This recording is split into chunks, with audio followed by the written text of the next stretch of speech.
This is Paul. Could you call the United Nations for me? The basic principles of justice for victims of crime and the abuses of power of those that are employees of the city and county? Yeah. Now I'm gonna want to use that court system, the International Criminal Court. Yeah. My marriage certificate was issued from the United Nations. Yeah. Now there's an office for victims of crime that developed to oversee the Crime Victims Fund. Yeah. I'm going to want some of those crime victims funds today. Yeah. Now, you as a city and county could really evaluate should you, yes, be giving me some funds known as victims resources because I emailed the state legislature, the Seattle Police Department. Yeah. And then there's the governor's office where you as an executive branch of this state, yeah, will get sued for refusing right now. You're getting sued. Ouch.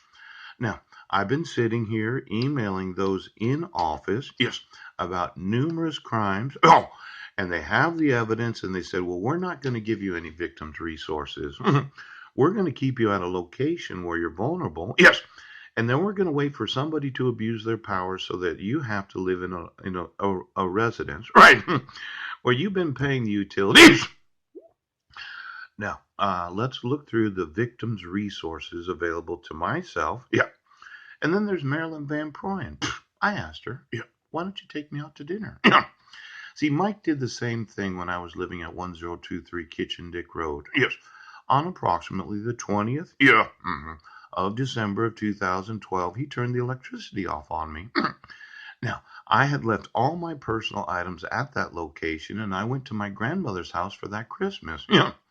At the same time, you had a court hearing where there was a dissolution of marriage. Yeah. I never got a copy of it. Oh! Now, it could be that some victims' resources are available for those that are victims of domestic violence. And when I think about the amount of money I'm going to sue every state for because of me having to live in a location where the utilities were not, well, they were turned off, they were paid. Yes, it turns out that, well, why don't you get me the victims' resources in every state of the United States? Now, the Crime Awareness and Campus Security Act. Ouch! I did email campus security at numerous locations. Yes. And then there's the Victims' Rights and Restitution Act. Yes. That mandates, yes, specific investigative procedures and victim services that have to be followed by those that are federal employees of the United States.